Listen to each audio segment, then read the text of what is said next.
Selamat sore, jumpa lagi di channel Kas TV. Buat sahabatku, semoga di sore ini diberikan kesehatan, umur panjang. Dan buat sahabat-sahabat pemula, dimanapun berada, jangan lupa like, comment, dan share dengan cara tekan tombol subscribe-nya agar bisa bergabung dan mengikuti perkembangan ataupun info-info tentang anggur di Kas TV. Jadi sahabatku semua, ini adalah jenis anggur ninel di usia 4,5 bulan. Kondisi buah seperti ini. Saat itu kita buahkan di umur 3 bulan. Memang tidak dianjurkan ataupun diikuti ya, karena sangat terlalu dini atau terlalu cepat. Namun saya perlakukan karena saya lakukan sebelumnya dengan penerapan, penyuburan, dan persiapan-persiapan untuk dilakukan pembuahan. Jadi bagi yang mengetahui atau paham tentang persiapan apa saja, jadi tidak masalah sebenarnya. Jadi untuk para sahabat pemula yang mungkin belum pernah melakukannya, jangan coba melakukan seperti ini, nanti pohonnya bisa rusak. Namun jika ingin cepat membuahkan bisa saja. Jadi saya ulangi, ada teman saya yang menanyakan coba di review ataupun dilihatkan perkembangan bagaimana saat ini anggur ninel yang pernah saya liput sebelumnya, dan minta keterangan dari awal bagaimana untuk dibuahkannya.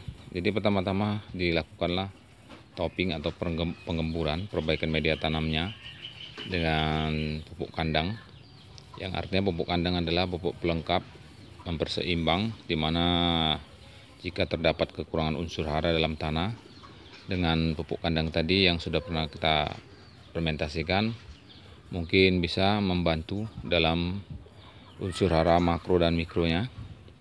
Jadi efeknya juga bisa melakukan penggemburan, menetralkan pH, dan diberikan kapur dolomit.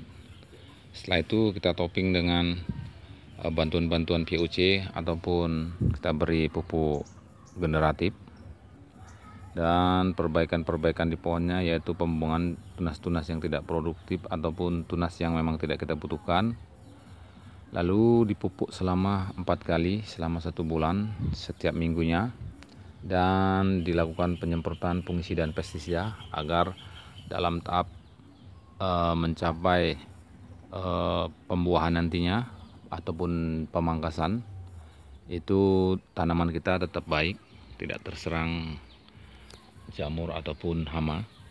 Setelah itu kita lakukan pemangkasan di 4 kali pemupukan itu kita stop dulu selama 10 hari atau 1 minggu, tidak kita siram, lalu siram jenuh, pangkas, insya Allah mudah-mudahan buah. Dan itu pembuahan sistem potes pucuk yang kita berhentikan di ujung. Dan bisa dilihat video-video saya selanjutnya atau video saya sebelumnya, itu banyak membahas tentang bagaimana persiapan untuk dilakukan pembuahan sistem potes pucuk. Dan ini hasilnya, ini adalah perdana, dan ini buahnya, berinya di kondisi 1,5 bulan dari brokoli. Namun dari HSP nya itu udah sekitar 2 bulan ya, karena kita pangkas 2 minggu kemudian baru dia sprut dan terlihat berinya. Barulah di situ kita hitung, perhitungan saya seperti itu, dari brokoli yang sudah terbentuk hingga masak. Jadi sahabatku semua, ini dalam satu cabang bisa kita lihat ada 2 dompol. Dan perlakuan apa saja yang harus kita lakukan, yang mesti kita rawat dalam pembesaran buah ini. Dan ini adalah buah menyusul yang kita pangkas belakangan, dan ini masih bisa kita lihat masih proses pembentukan cabang tersier, ada 3, sedangkan lainnya sudah buah. Jadi adapun perlakuan yang saya lakukan untuk pembesaran buah ini, saya menggunakan pupuk KNO3 dan sedikit boron. Nanti saya seling dengan NPK dengan dosis yang sangat rendah ya. Artinya yang penting kita tetap berikan nutrisi dengan cara mengocornya 5 hari sekali atau 1 minggu sekali. Dan penyemprotan untuk mengatasi jamur ataupun hama itu saya lakukan seminggu sekali dengan dosis yang rendah agar tidak terlalu berefek ke buah. Yang penting itu pencegahan saja. Jadi sahabatku semua, itulah perlakuan yang saya lakukan untuk merawat anggur ninel. Jadi anggur ninel ini cukup direkomendasikan untuk para sahabat pemula. Jadi tanamlah anggur yang gejah saja dulu sebagai tahap pembelajaran, pengasahan diri. Setelah itu lakukanlah dengan tanaman-tanaman yang mungkin ingin kita coba dengan jenis varietas lainnya. Namun saran saya untuk para pemula, tanamlah jenis tanaman yang gejah-gejah dulu, yang mudah dibuahkan agar menjadi penyemangat, karena ini sangat mudah kita buahkan. Jika tanaman kita yang kita tanam, kita rawat dan menghasilkan buah, tentu itu jadi efek semangat untuk selanjutnya kita bisa melakukan hal lebih. Dan di sini baru kita bentuk cabang tersiernya. Ini jenis Jupiter. Jadi ini salah satu juga tanaman yang mudah dibuahkan. Jadi nggak mesti mewah. Di sini saya pakai bambu. Di sini ada bambu. Memanfaatkan yang ada. Dan saya tidak memakai UV. Terbuka seperti ini. Jadi intinya asal kita tahu varietas yang tahan terhadap hujan atau jamur atau penyakit dan mudah dibuahkan. Jadi dengan tidak memakai UV, insya Allah asal kita rajin memantaunya, pasti tanaman itu juga bisa menghasilkan. Dan inilah kebun mini yang kita coba tanam di dekat rumah ya.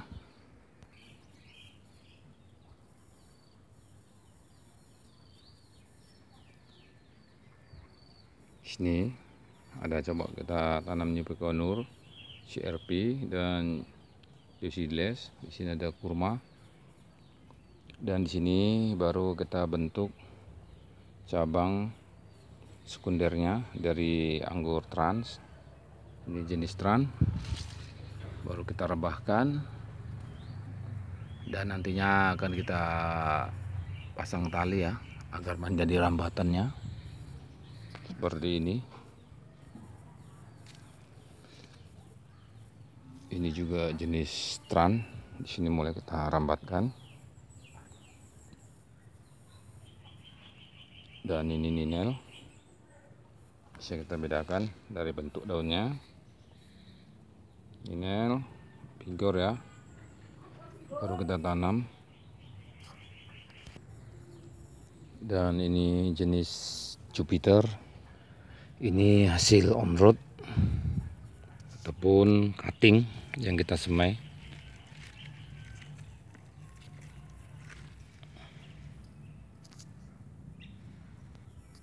Jadi on road untuk jenis Jupiter buat sahabatku semua itu bisa bagus dan tidak berpengaruh bagi saya, dan sudah pernah saya coba.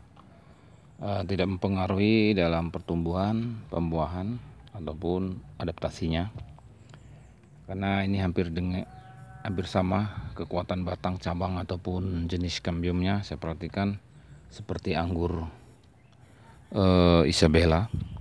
Di sini saya berhentikan dulu agar membesarkan daun di sini, memperbanyak tunas-tunasnya di sini agar aktif dan membantu pembesaran cabangnya, agar nanti cabang primer, sekunder dan tersier bisa terbentuk bagus, dikarenakan kita melakukan pemberhentian dan membesarkan setiap cabang ataupun ruasnya.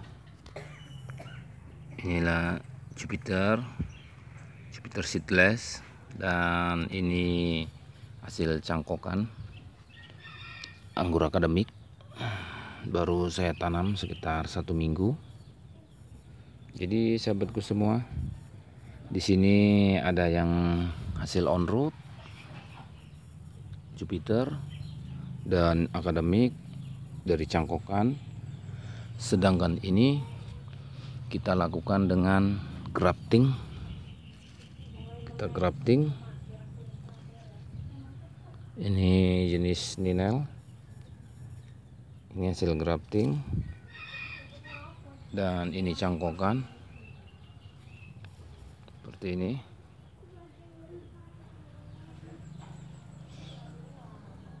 Sedangkan di sini kita lakukan penanaman dengan anggur lokal.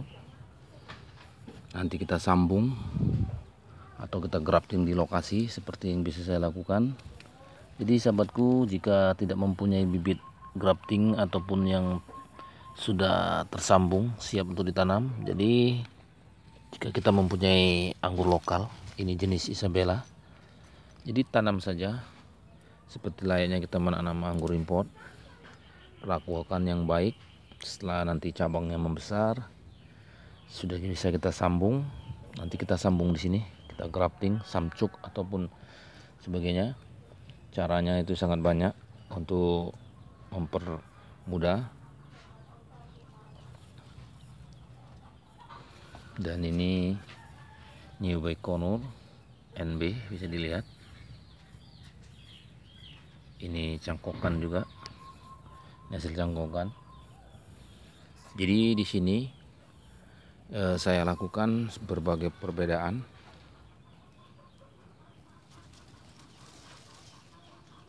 agar nantinya jadi perbandingan buat sahabatku semua, apakah setiap varian dengan cara pelakuan untuk menghasilkan bibit ini lalu kita tanam di lokasi itu akan pengaruhi.